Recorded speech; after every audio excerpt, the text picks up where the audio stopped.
ലോകത്തിലുള്ള എല്ലാവരുമാകട്ടെ ഞാൻ വിവാഹം കഴിച്ചിട്ടുള്ളത് ഹീജോന്റെ ചേച്ചിയായിട്ടുള്ള ഇനേനെയാണെന്നൊക്കെയാണ് വിചാരിച്ചിട്ടുള്ളത്. പക്ഷേ ഞങ്ങൾക്ക് മാത്രം അറിയാവുന്ന ഈ ഒരു രഹസ്യം നിങ്ങൾ എങ്ങനെയാണ് അറിഞ്ഞതെന്നൊക്കെ ആയിരുന്നു സയോണും ഹീജുന്റെ അടുത്തൊക്കെ ചോദിച്ചിട്ടുണ്ടായിരുന്നത്. നീ എന്നെ പേടിപ്പിക്കാനായിട്ടല്ലായിരുന്നോ ഹീജുന്റെ കാറൊക്കെ അപകടത്തിലാക്കിയത്?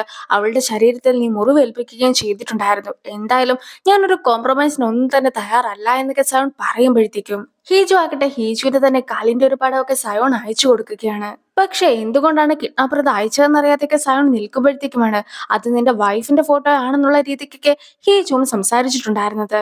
ഹീജുവിന്റെ കാലിലാകട്ടെ ഒരു പാടൊക്കെ ഉണ്ട് എന്നും അതുകൊണ്ട് തന്നെ അത് വെച്ചിട്ട് ഇത് ഹീജുവിന്റെ കാലാണെന്നൊക്കെ ഉറപ്പിക്കുവാനായിട്ട് സാധിക്കുമെന്നുമൊക്കെ അവൾ പറയുമ്പോഴത്തേക്കും അവനും അതൊന്നും തന്നെ വിശ്വസിക്കുവാനായിട്ട് തയ്യാറായിരുന്നില്ല. നിനക്കെന്താ അവളെ ഇഷ്ടമൊന്നുമില്ലേ, അതോ നീ ഇതുവരെയായിട്ടും അവളുടെ കാലൊന്നും കണ്ടിട്ടില്ലേ എന്നൊക്കെ ഹീജുവും അവന്റെ അടുത്തൊക്കെ ചോദിക്കുകയാണ്. നിന്റെ വിവാഹമൊക്കെ കഴിഞ്ഞതാണോ എന്ന് സൗൺ ചോദിക്കുമ്പോഴത്തേക്കും ആദ്യമാകട്ടെ അവൾ അതേ എന്നും പിന്നീട് അല്ല എന്നും മറുപടിയൊക്കെ കൊടുക്കുന്നു. നീ മറ്റാരുടെയോ ഫോട്ടോ ഒക്കെ വെച്ചിട്ട് എന്റെ വൈഫാണെന്ന് പറഞ്ഞ് തെറ്റിദ്ധരിപ്പിക്കുവാനായിട്ടാണ് ശ്രമിക്കുന്നത്.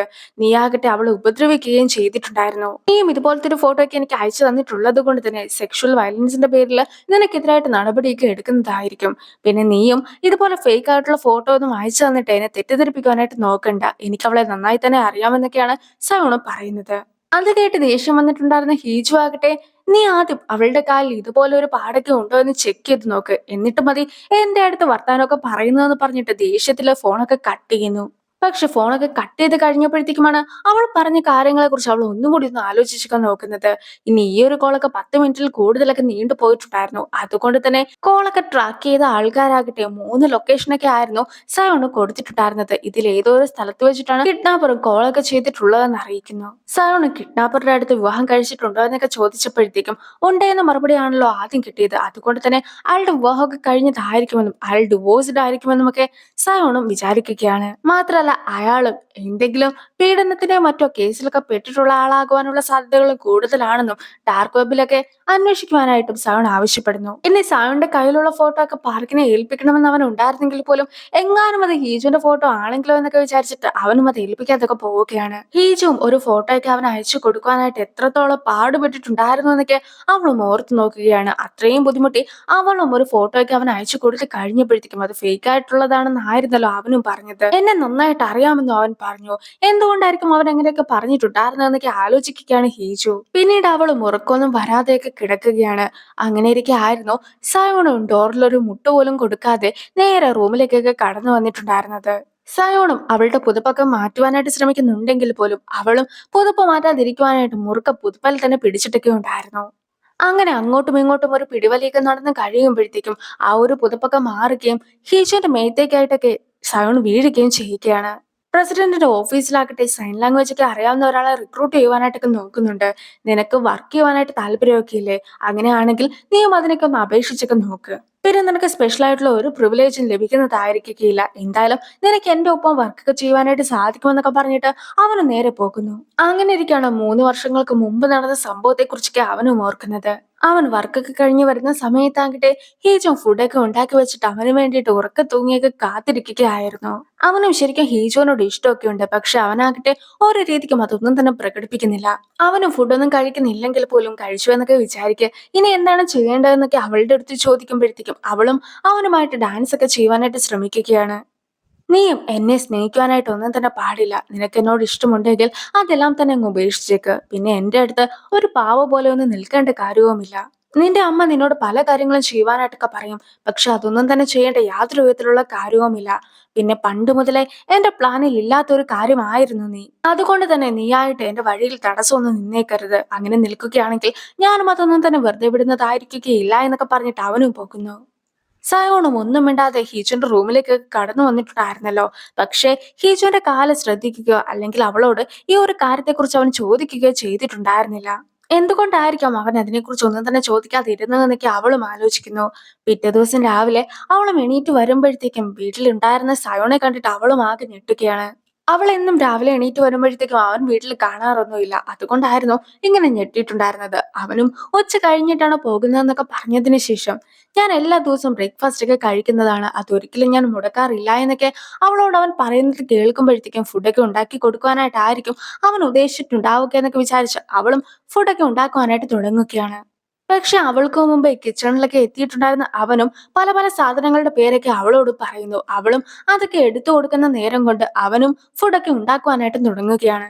നേരത്തെ ആകട്ടെ അവളുടെ കൂടെ 2 ബോഡി ഗാർഡ്സിനൊക്കെ ആയിരുന്നല്ലോ വെച്ചിട്ടുണ്ടായിരുന്നത്.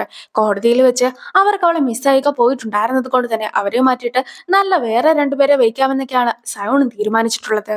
പക്ഷെ ഞാനും കോളേജിൽ പഠിച്ചൊരു ഫ്രണ്ടിനെയൊക്കെ കണ്ടതുകൊണ്ട് അവനോട് സംസാരിക്കുവാനായിട്ട് പോയതായിരുന്നു എന്നൊക്കെ അവളും പറയുന്നു. പക്ഷെ അത് കേട്ട ഉടനെ തന്നെ അയാളെ വിശ്വസിക്കുവാനായിട്ടൊക്കെ സാധിക്കുമോ എന്നായിരുന്നു സയോണും ചോദിച്ചിട്ടൊക്കെ ഉണ്ടായിരുന്നത്. അയാളും നല്ലൊരു വ്യക്തിയാണെന്നൊക്കെ അവളും മറുപടി കൊടുക്കുന്നു.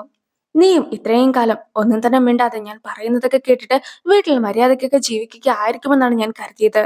പക്ഷെ അതൊക്കെ തെറ്റിദ്ധാരണ ആയിരുന്നു എന്നൊക്കെ അവനും ചോദിക്കുന്നു. മാത്രമല്ല അവനാകട്ടെ ഫുഡൊക്കെ ഉണ്ടാക്കി അവൾക്ക് നൽകിയതിനു ശേഷം പെട്ടെന്ന് തന്നെ അവിടെ നിന്ന് പോവുകയാണ്.